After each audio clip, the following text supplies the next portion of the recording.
Wow, wow, wow, wow, wow, wow, wow, wow, wow, wow, wow, wow, wow, wow, wow, wow, wow. There we go. All right, so we're back. We were just talking a little bit about Pepe Le Pew. Pepe Le Pew and Lola Bunny and yeah, stuff and things. Space Jam. Yeah. Moving on. I'm excited for it. Really? Yeah. Not at all. I'm going to be interested. Don Cheadle's in it. We'll see what happens with all of that. Okay. But yeah. All right. Well, we had the last episode of Disney Plus's WandaVision to come out this past Friday.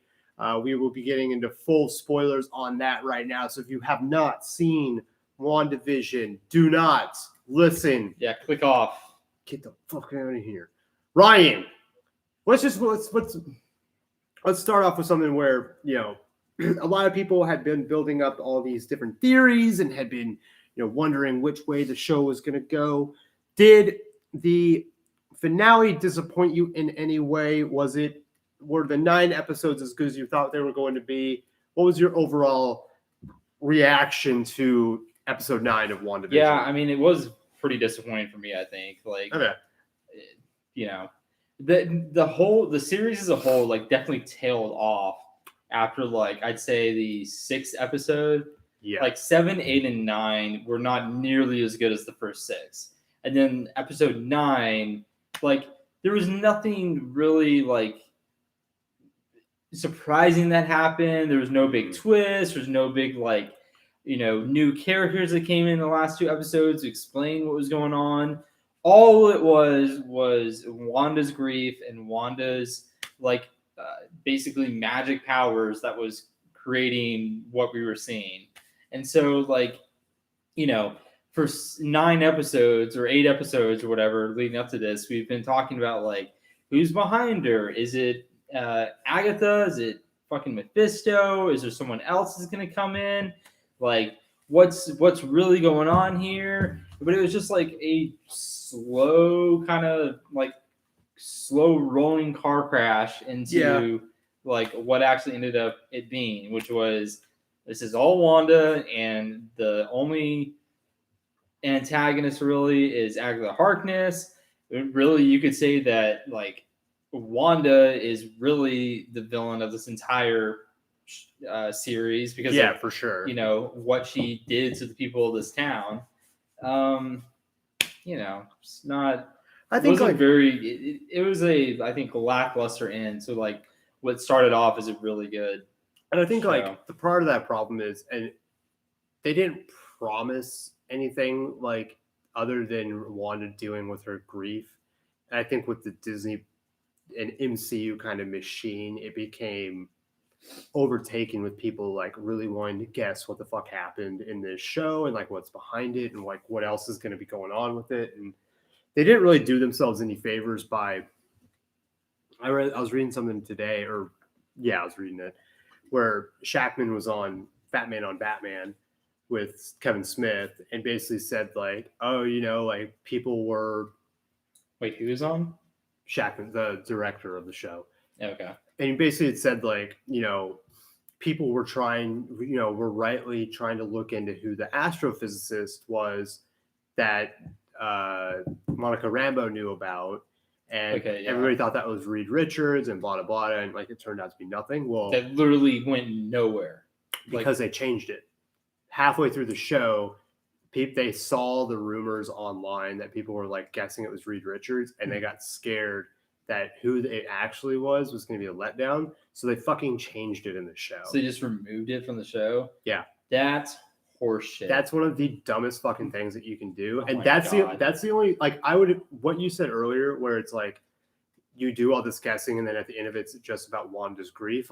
I think that's okay if that was in your intention.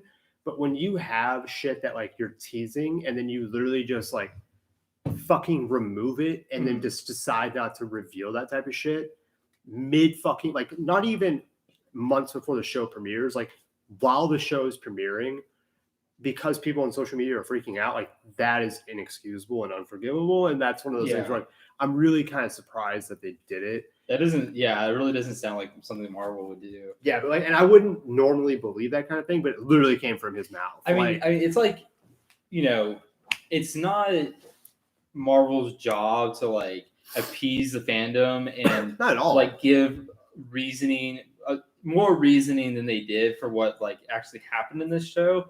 But there's so many like loose ends where like we as fans and like especially people who are well read in the comics and well read in like the Scarlet Witch, all the different storylines she's been in, like they like purposely put Easter eggs to kind of like think you were going down one path, and like there's just certain stuff that absolutely went nowhere. Like with Monica Rambeau is a perfect example. Another example is like what happened with her kids. Like, did they just fucking disappear? And you have the end credit scene where the kids are calling out, and while she's like in trance, but we don't fucking really know. I think that's going to be resolved at a later point. I think that's going to be like way down the road. The Monica Rambeau thing, I think is. I'm trying to remember who was talking about this. They basically said that Monica Rambeau was supposed to have a bigger part in the last episode, that fight, but because of what everything was going on with the pandemic, they couldn't finish her visual effects, and that was kind of what kept her out of more action scenes in that which, if that's the truth, and we have no reason to doubt it is, like, again, just take your time with it and like go and do the visual effects that you need, and or wait or whatever. Like, don't just like alter the story because you're having to fucking like do it on this timetable. Like, y'all are fucking Marvel. Like, you've got the time. Right. And so, I mean, some of this is going to come off as like kind of ignorant or whatever of like, because we don't understand like what the fuck was going on behind the scenes with Disney and the MCU and Marvel or whatever. But like, there's just some of it where, yeah, like it felt like it kind of fell off a cliff. There was a lot of expectations, but like, we now know that they were changing shit mid-game, and that's just not okay. Like, that's not fair to fans who were kind of speculating. Yeah, and like, they were really invest into like stuff they've shown us, and then they were 4 or 5 episodes, and then they just like yank it away from us. Or they were led to believe, basically Friday or Saturday, Sunday, that like, oh no, you guys were just like, you were speculating too much. Like, it's y'all's fault that like this didn't like come to a big head, that Mephisto or Nightmare or whatever. But it's like, okay, that might be true, but like, it's also true that you legitimately did change shit that people were speculating about. Like, that's not on us. Like, if we're speculating on stuff and then we get kind of fucking close to it, and it's just because they threw out characters like Reed Richards that might be it, y'all got cold feet and pulled it. That's dumb as shit. Right. Plus, like, there's stuff in the storyline that like really didn't make sense at all. At the end of episode 9, after Wanda has completely imprisoned these people for God knows how long, and she just basically walks out scot-free, like Sword or the FBI, nobody is like, whoa, hold on, like, you need to stick around, like, answer some questions, like, you need to have some responsibility here. She literally like walks into town. Monica is like ostensibly now, one of the lead people at Sword, now that the director douchebag got arrested. Yeah, which we got to get to him in a second. But like literally just like walks by Monica and is like, well, Monica basically, I guess I'm gonna leave. But Monica basically says like deuces, and then she just straight up like walks away and leaves, she and flies like out, fucks off to Sokovia or whatever. Yeah, like, where the hell she is. What? And then you have the whole storyline. We need to be better about like, we just jump right to like, yeah, no, that's what reviewing. we're doing. We need to explain what actually happened in this episode. No. Because here's the thing, a lot of people that I've seen do just like straight recaps of the show, and they add like nothing to it. I think we're much better about just like giving thoughts and background. And people have like no idea what the fuck we're talking about. Hey, but anyways, there's also the whole deal with the White Vision versus like New Vision created by Wanda. Like they had that like mid-credit scene from episode 8 where it was like, oh my god, there's this vision, there's obviously going to be like this epic clash between the visions, and then they get fucking like this was almost to the level of like Martha. where I they enjoyed that, like, so like explain kind of what they do, like. Right, so like they're fighting, Vision's going after Vision, and the white Vision, who's like no emotion, purely going on his programming, says it's my directive to kill the Vision, Yeah. destroy the Vision, and then New Vision basically says like, well, I'm not the Vision, right? Yeah. And so, and then he goes, the New Vision's like, oh, I'm. Can you elaborate? He's like, I need some elaboration here.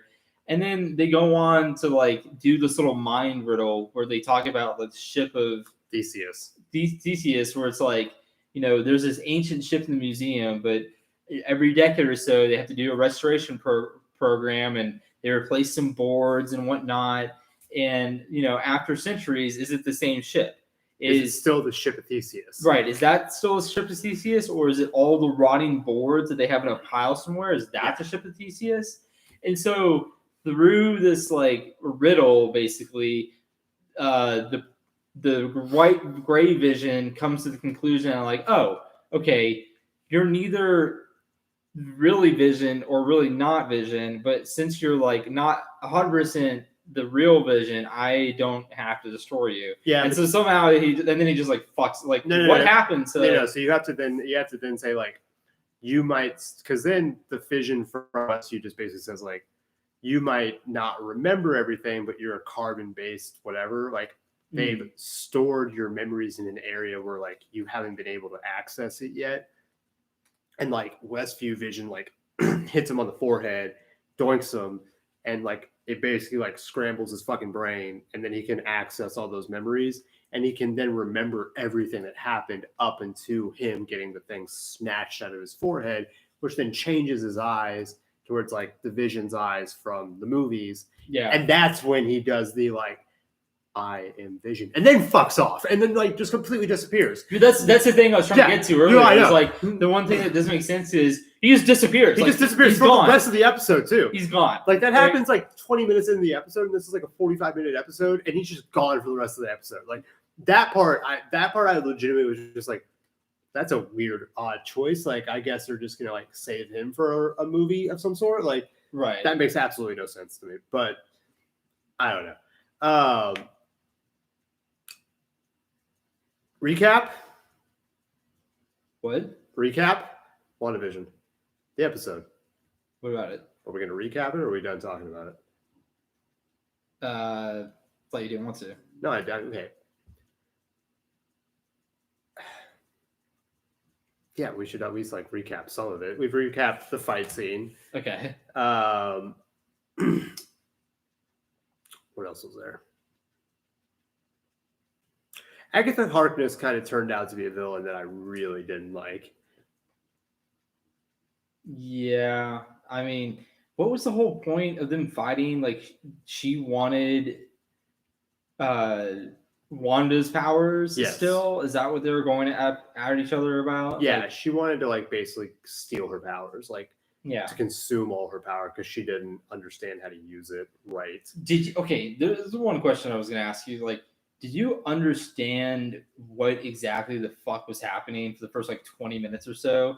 There was a point where like both of them were floating over Westview and they're fighting, and I'm like, I don't even remember what they're fighting about at this point. Like, and then they have to flashback to where they go back to Salem somehow. Yeah, okay, that was so.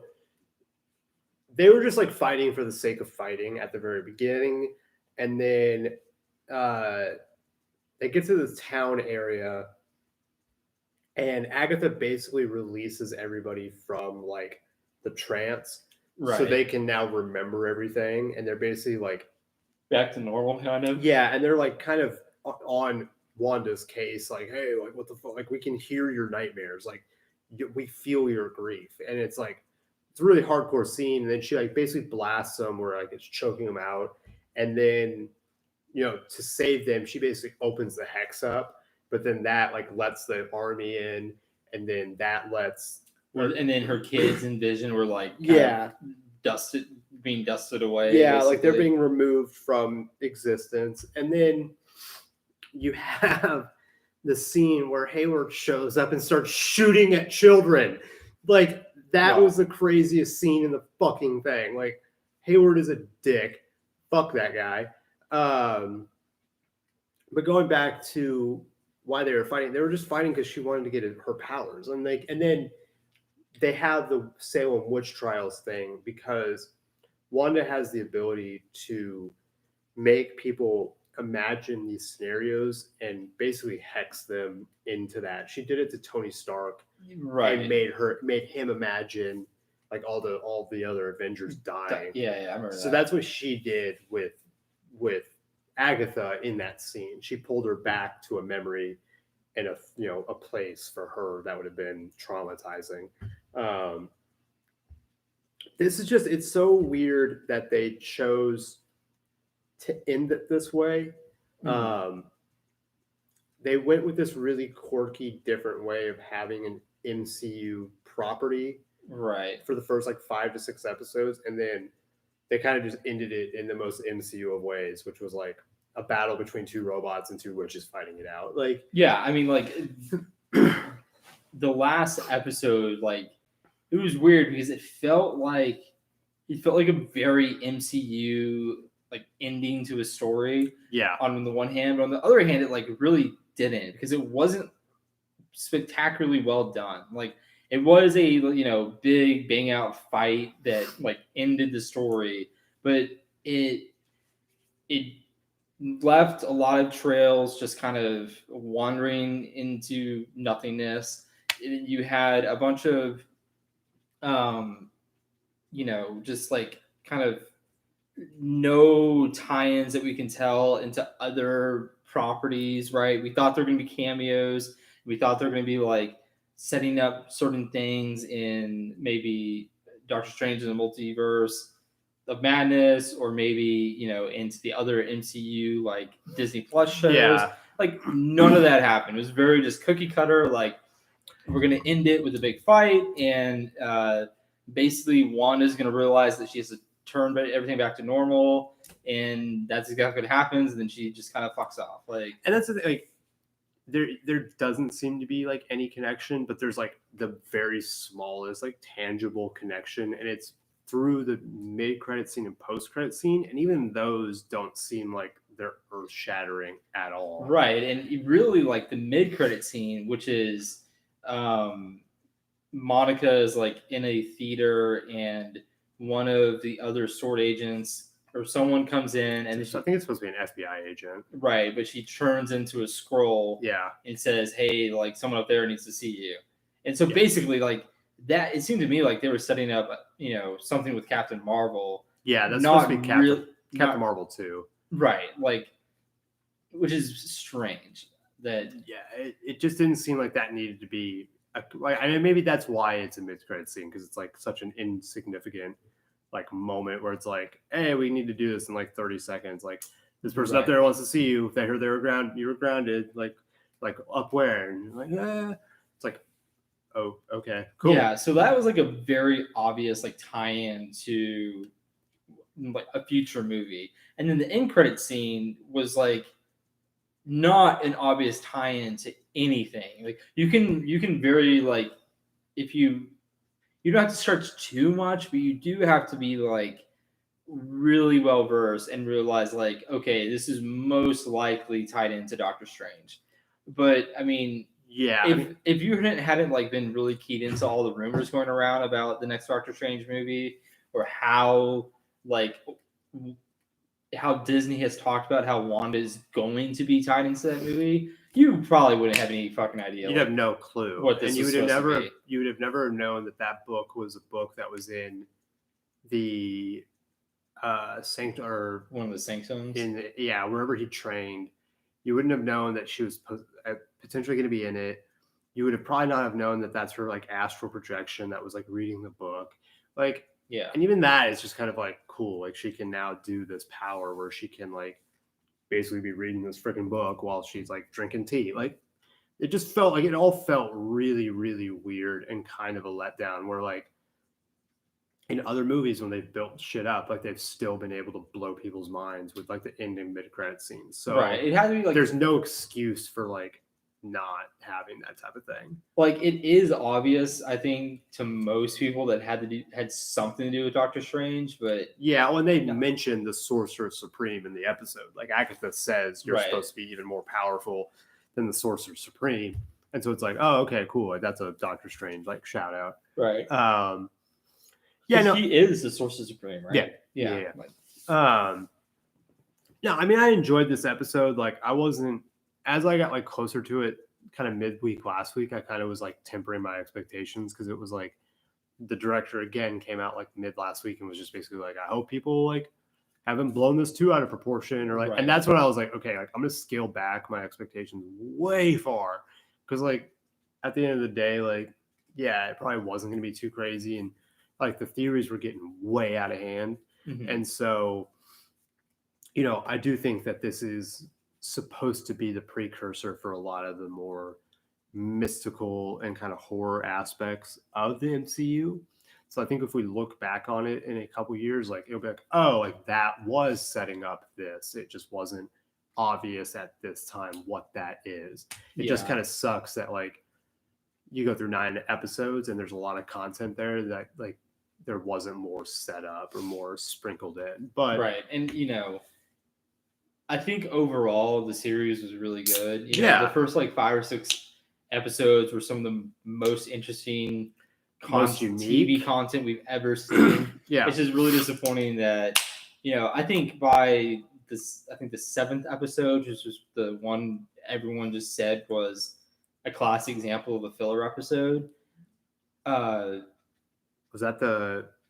Yeah. You're right. Yeah, Like, you know, that really tempered my expectations. Like, okay, we're done with the super interesting like take on what TV can be, and now we're back into cookie cutter MCU stuff. material. Yeah. So, you know, overall, I would give this a high grade, but I still think like, you know, it could have been better. They could have done some series. Crazy shit at the end. Like they not only could have done some crazy shit at the end, but they could have like tied in some really cool stuff. Like if bring in Mephisto or bring in some other like big bad, like set up something. Don't have it just be like, you know, it's just Wanda going through grief.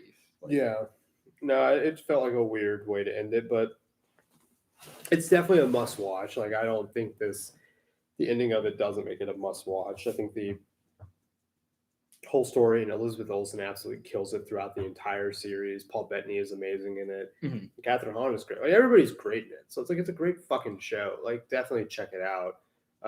It'll have to be a year or two down the road to where we can see how this really fits into the MCU, you know, kind of pantheon. Yeah, I would actually be kind of surprised if it actually like actually sets anything up. If we look 2 years down the road and like if we get there's like 6 MCU movies out by then, you know, we look back, I don't think there's going to be anything really like groundbreaking that came out of this show to set up anything else. This is mostly to like just kind of give Wanda far more of background, almost background and hashing out of her story than anything else. I could see something with like if Nightmare comes in or Mephisto comes in. If Mephisto comes in because he's technically like the devil of the MCU, like I could see that having major repercussions. But like, but I think that he was coming in, like they would have put him in this. Yeah, no, I know that's the thing. Like, and like so if he comes in, like it's not really set up by anything in this, right? Well, that's what part of Agatha says. Like, you don't understand what you've just unleashed. So like. Is that something that has come? I don't know. I'm just saying, like, I would just give it like a year or two, like get past what happens in Doctor Strange and see like what, if anything, is set up in that from this. If it's nothing, then yeah, then it's really weird that some of the stuff that they did in this show. But like, if there's something that is set up in that, then it'll be kind of interesting. Yeah. So what do you think? Do you think Mandalorian was better than WandaVision? Oh, hell yeah. Yeah. By far. Yeah, that's not even a question in my mind. All right, I want to answer some questions before we move on to Sure. Minari.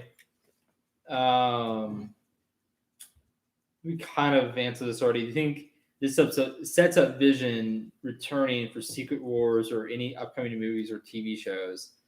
The Vision that we know from before WandaVision, no, he's dead. I don't see him coming back.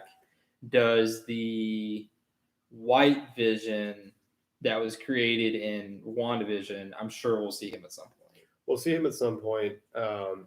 There's a storyline in the comics where the White Vision basically gets his memories back, which is what just happened, but he doesn't have the emotion. He's basically emotionless. Yeah. And then they're able to combine him with somebody else, and he's able to get that back. So it's like a mixture of all of it. So I think they're going to do that in the future. So like, will it be the exact same Vision that we had before Infinity War? No, but we'll get very close to back to that at some point. Okay. Do you guys think Wanda will be the villain of Doctor Strange 2? Yes. I don't think so. It's already been said. Okay. Well, hold on. They told us we're going to get some major cameo, so that is true. Yeah, they have not been most up front. You think we should have gotten a surprise appearance by Doctor Strange or Nightmare, Mephisto, or Spider-Man? I think we should have gotten yes, like a resounding yes. There should have been someone. We should have absolutely gotten Doctor Strange. Like I don't get why. Like it just a name drop felt really really weird. But yeah, like somebody should have been. Yeah. Especially after they were like, oh, we're gonna have a Luke Skywalker-esque cameo, and like that just never happened. Just trying to be bullshit. Yeah. So. All right, last one. Do you think Falcon the Winter Soldier would be good? Oh yeah, I think so. I think with Falcon the Winter Soldier, we're gonna get back to like the classic MCU formula of here are our heroes, here's the adversary of our heroes. There's gonna be a kind of arc of thinking of what we think is actually going to happen. There's going to be twists and turns and shit's going to happen. It's going to be like classic MCU. And I think it will probably end up being better than WandaVision. It won't be the unique TV that we got first half of WandaVision, but this will be much more of an actual MCU show than WandaVision was. I think it's going to be really, really cool to see these two characters that have had really good chemistry with each other, kind of this sibling rivalry type of thing, really get to kind of expand. And I think the coolest part about this show is going to be, and maybe some people won't like this, but it'll be kind of the conversation around it of how people react to a Black Captain America, and how people, how even in the MCU, there was a Black super soldier that got shunned after Captain America, and they're going to bring that guy in. I don't remember his name, but he's been rumored to be in the show. So I think there's going to be a lot of really cool parallels to our society now, and I think they're going to do it in a way, especially with Anthony Mackie, to where it's going to be poignant and it's going to be really well written. And I think it's going to be kind of along the lines of Captain America Winter Soldier. I think there's going to be a lot of the political thriller aspect of this that's going to be fucking sick. So I'm really excited for this show. Yeah, I think it's going to be super interesting. So thank you for the questions. Now on to a movie that we were really excited to see, and it did not disappoint. Wait, real fast. You want to give a Max Head rating for the whole series? Yeah. Yeah, sure. Okay. I'll give it a 3.75. Really? Yes. Is that low or high? I thought it was a little low. I think I'm gonna give it a 4. Okay. I could go to 4.25, but I think a 4 is fair. I'll bump it up to a 4 then. Okay. I mean, cool. I think the beginning of this series is some of the most unique television that you can watch, and I think it pulled in a wider audience than I was expecting.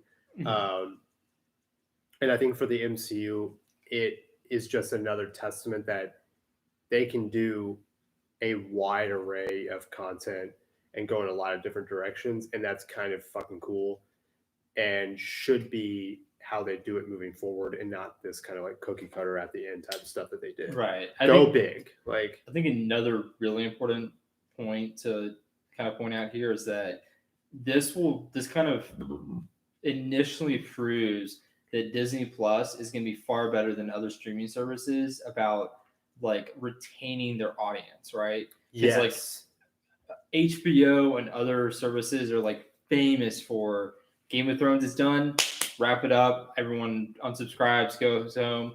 Like with this, every like in 2 weeks from now or a week from this Friday, we're gonna get Winter Soldier. Mm-hmm. Like right after that, we're gonna get Loki. Yep. And just gonna like stack and stack and stack where there's never really not going to be like some new material on Disney Plus. And I think that like that really proves that Disney Plus is kind of already steps ahead of their competition. Other than Netflix, but I'll get to that. Let me clarify something. I said go big. When I say go big, obviously they did like fucking Endgame, which had like dozens of fucking superheroes in one movie. Like that's obviously huge, but like in this context, go big, bring in people like Mephisto, Nightmare, like go really, really weird. Yeah. And get fucking crazy with it because you have that ability. Just do it. As far as Disney Plus, I think we are going to get to a point, and I don't know how quickly, where Disney Plus almost becomes at that Netflix level or even higher, to where it is weekly, like, appointment viewing. Mm-hmm. And I think we're getting close to it because you tell me, and Netflix never really did this. Netflix never tried to do the weekly, schedule release. They always dumped a show in one sitting and you could watch it in a day or two. But now Disney is basically saying like, no, we have content where we can make people say like, okay, for this month and a half, I'm going to watch this every Friday. Mm-hmm. And then for this 2 months, I'm going to watch this every Friday. And they're just going to stack it one by one by one. Like, to where year round you have every Friday a new episode of one of those shows. Yeah, and I'm not gonna lie, like I kind of have enjoyed. Oh, I love it. The Friday release, like especially now that we've got another one. We've got For All Mankind on Apple TV that like we've really really enjoyed, and that's on the same release pattern. So, but that's kind of where you get it. You kind of run into the problem with like WandaVision, where like it does allow for theories and ideas and speculation to fester, mm-hmm. to where you get this fervor of just like, holy shit, could it be this? Could it be this? Could it be this? Could it be this? Could it be this? And that can kind of become a problem where like you wouldn't really have that with a dump on a Netflix. Yeah, no. But I like this way more than I like that. But that's not even like a problem per se, because that's something Disney absolutely wants. Like, I know, yeah. They're doing this mainly because you have people, doing the theory mining and doing like for what was it, 9 weeks straight? Yeah, well, like 8 weeks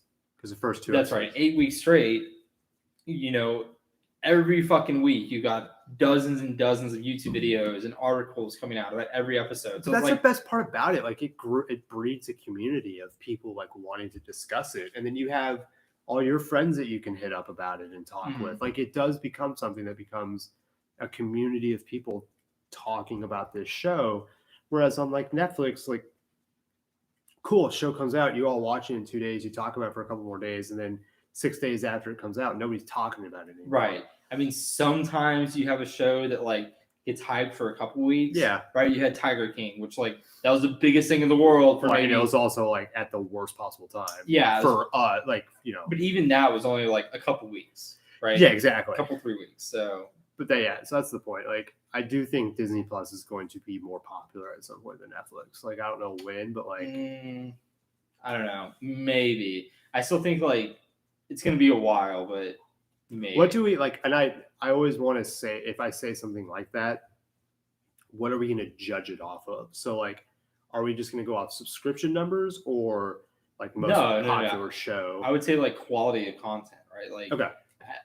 So we have two shows now on Disney Plus that is like that we I think can agree is quality content. Yeah. Right. Netflix has had dozens of movies, dozens of shows that is quality content. So like it's really nowhere close at this moment. Yeah. But I mean, as Disney like ramps up the production and like really gets it in full gear, it could. But hey, they're gonna have another one on March 26th. Mighty Ducks Game Changers, baby. I'm sure that's gonna light the world on fire. It's gonna be nuts. All right, last question from Vinny. Do we think Black Widow is coming out on Disney Plus or in theaters? I still say it's 100% in theaters. Yeah, I still say it's 100% in theaters. I think I've waffled on that, but I'm pretty much leaning now towards in theaters. Yeah. So, especially like the world's really turning right now. Megator or whatever. All right, so on to Minari. Minari time. We gave our ratings. Yeah, we gave our ratings. We gave a 4. A 4 is good. Definitely check out WandaVision on Disney Plus. But no, Minari time. This movie stars Steve Yeun, Yan Yi Ri, Yoon Yoo Jung, and Alan S. Kim. It is directed by Lee Isaac Chung. It is called Minari. Ryan, we'll recap it first. Yeah, I think that's the yeah. This is what we should do, Alex. Let me I'll read the synopsis. I have it up. I got it. Okay. Family moves to an Arkansas farm in search of its own American dream. Amidst the challenges of this new life in the strange and rugged Ozarks, they discover the undeniable resilience of family and what really makes a home. So, this is set in the 80s, and this is one of the best examples in film I have ever seen of encapsulating what it means to be an immigrant in America and why people why millions upon millions and millions of people have come to America for like their own version of the American dream. Yeah. And this movie just like beautifully portrays that, and portrays most of it is the really, really ugly side of what it means to pursue the American dream. Which, clarify that, because, and this is what I loved about this movie is when you say the ugly side of pursuing the American dream, most people cynically would basically be like, oh, is it like the racial stereotypes? That's not what I mean at all. And exactly. Yeah. And it's more, this movie deals with, the struggle and how much work goes into achieving that dream through whatever line of work that you're trying to do. Right. The ins and outs and days and all the hardships that you have to go through and the work, because he's a farmer. He's trying to farm on this land that has never really prospered for anybody. And it's fucking tough. Yeah, I think, I don't know how true this is or isn't, but I think some people, some non-Americans, look at America and are like, the streets are paved with gold. You come here and you don't have to worry about a fucking thing. You have a job, you can make ends meet. It's amazing. It's the best place in the world, and it's not that. Truly pursuing the American dream, especially as an immigrant from a country like Korea, is backbreaking. It's hard. It's really fucking hard. Even for people like us, we came from really good backgrounds, really good education. Yeah, we're really fortunate. Upper middle class family. Even for us, it's fucking hard. I can't imagine being, an immigrant from another country trying to do that. So yeah, that's what I mean. It's not, it has nothing to do with racism or anything. It's the ugly side of the American dream is in order to, there's a line the main character says beautifully, his wife wants to move back to California to, get their old jobs at a chicken factory where they were going through chicks and determining the sex. And she's like, let's just move back. We'll have plenty of money. We pay off our debts. he's like, into what? To dissecting chickens for the rest of our lives? Like, that's not what I want to do. I want to like build my own farm and, you know, have something that is mine where I don't have to rely on anyone and like do something for my family and show my kids that I can succeed. Yeah, I want to succeed. Like our kids must have to see that I can succeed. No, this is just like a beautifully made movie, and it really does. And the racial part of it is, you know, it's interesting because there's that scene with the kids, and and that was one of those moments where you, in a lot of other movies, and it's not like this doesn't happen in the real world, but like in other movies like this, you would see these kids like making fun of these foreign other children, these Korean children that are there. And in this scene, it's these kids, it's a boy and a girl, and each of them kind of come up and say something that's, you know, a little racially insensitive, right? But it's not meant to be in their face or rude or whatever. It's legitimately a kid being curious and wanting to learn about this kid and engage with them and then become their friend. Like that's all that ever really happens. And so it's a great representation of what I think a lot of Americans do. And even the adults in those scenes, they're trying to engage with these parents and these other adults, and they're trying to include them in their community. And I think that's a great representation of what America is a lot of the time. Is there portions of America that are really shitty and like don't want to include foreigners in their communities? Yeah, fuck them. But the majority of people want to include everybody into their communities, and this is a great way to represent that. I think this movie does that really, really well. Yeah, I think like there wasn't one instance in this movie where there was like a blatant and like maliceful racism, right? Yeah. The only instances of like racial insensitivity was these two kids probably curious about like one of the only Asian Americans they've ever seen in their lives and like asking, why is your face flat? Or like, hey, I'm gonna rattle off a bunch of like nonsensical words. Yeah, and the first ones are like ching chong, ding yeah, dong. will you like, tell me if stuff. I? It was just like, gee, okay. And she's like, just tell me if I say a word in Korea, and you know, so that like that I really liked that this wasn't a political movie whatsoever. This was like purely a movie about a family and what it means to pursue like to like carve out your place in the world and like carve out a life for yourself and your family. Yeah.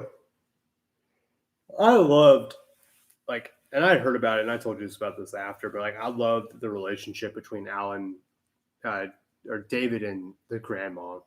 Like I thought that was one of the most adorable like relationships in a movie I've seen in a while, and it culminates in a really sad scene towards the end of the movie. But like Alan S. Kim is such an adorable like little kid in this scene, and he has some fucking hilarious moments in this movie. Like the acting in this was truly incredible across the board. Yeah, I can't say enough about this movie. Like it was so freaking good. It's so good. Like a lot of good laughs. It'll make you cry. I cried couple twice. times. Yeah. Did you cry? You cried. You I teared up. definitely teared up like at the second time you did. Yeah, I teared up hard. Like yeah, and so probably like at least 2 to 3 seconds. I don't want to spoil like this part of the movie, but at least 2 to 3 seconds into that scene, it didn't hit me until I realized like, oh, he's doing like what they told him not to do this entire movie, right? Yeah. And it's like, yeah. So God, it's just so like heartwarming. It's so like the relationship between the little boy and the grandma, like if you had a good relationship with one of your grandparents at least, and it doesn't remind you of that relationship, like you're either a sociopath or you're not paying attention to this movie because like that'll hit you right in the feels. Their relationship, dude, and the first scene that like made me tear up, and it was legitimately like that relationship that you have with like any of your family members, or like you with any of your other loved ones, where it's like, I will protect you from everything. Like, how dare they like think you're going to be taken from you? Like, I like that just broke me. Like, I started tearing up in that moment because it was so emotionally heavy. And the actress who played the grandma, Yu Jung, she did it in such a way where you could feel that emotion, you could feel that pain coming from her, who was like, how dare they like think that's going to happen, and how dare they think that. Yeah, that's what really broke me, was just like it hit hard. And Steve Yeun fucking killed it as well. Like, was he the dad? yeah, Yeah, like he was in Walking Dead, right? I think so. He's also in one of Yeah, Walking Dead. wasn't he Okarji?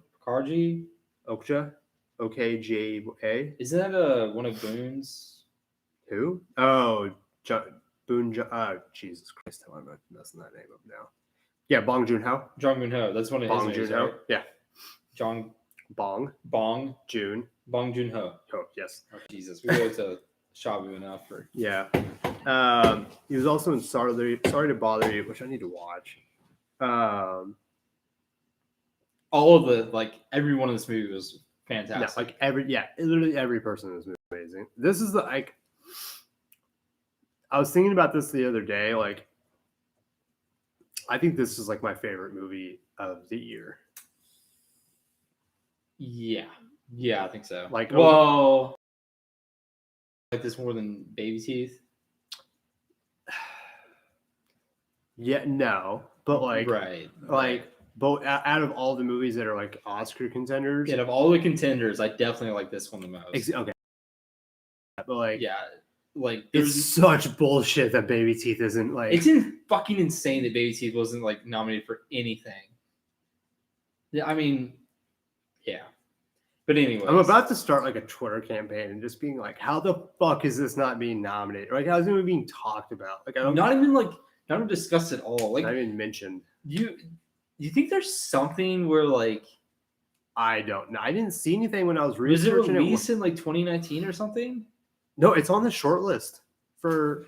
I don't fucking know. It's eligible. Trust me, I saw. Like, yeah, I don't know. They didn't have enough journalists on their set or something. I don't fucking know. But like, that movie is by far my favorite from 2020 or what would be considered. Even this, like, it's better than this. Yeah, this is really good. Like, this is amazing.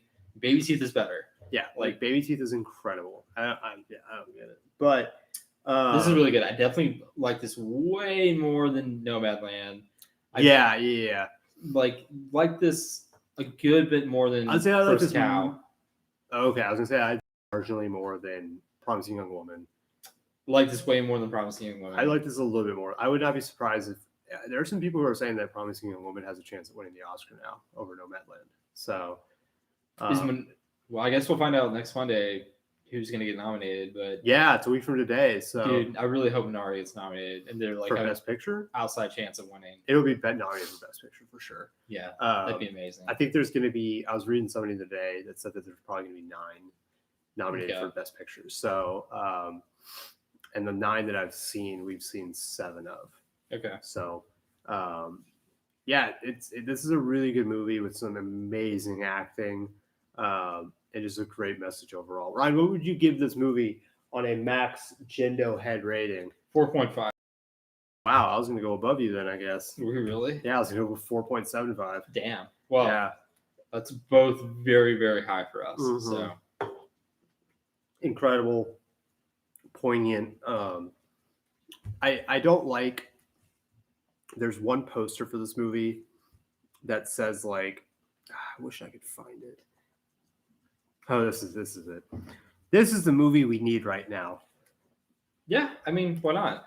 I don't like. I don't know. That's just a weird way to say it. I think you could like go into this movie without knowing that, and it's an amazing message for this time period. I don't know. It just felt weird to me. Okay. And that was before I even saw the movie. But go check out Minari. It's on all the streaming services for $20. For $20 to rent. Or you can go to your local Cineplex if they're open, and you feel safe going to a movie. Yeah, like basically this one, unless you live in LA, go see it in your theaters. Yeah. which we saw for like $7, so it was super good. But yeah, Cool. this is a fun episode. We had some technical difficulties. A little bit. A We little- figured it out. Assist from Vinny. So everybody, thank you guys for listening to this episode of the Furloughed Film Talks podcast. We'll be back. Remember, a week from today, we're going to be doing a live stream of our reaction to the Oscars. So I'm really excited about that. Are you going to be there for that, Ryan? Are you going to be I guess. ready? Just hope no one from work sees it. Well, you know what, So I Ryan? should be working. We'll just say it's your lunch break and it'll be fun. Okay. Yeah. Sounds good. Everybody, check out the Furloughed Film Talks Instagram as well as the Furloughed Film Talks Twitter @FurloughedFilm, and have a good rest of your week. Adios, amigos.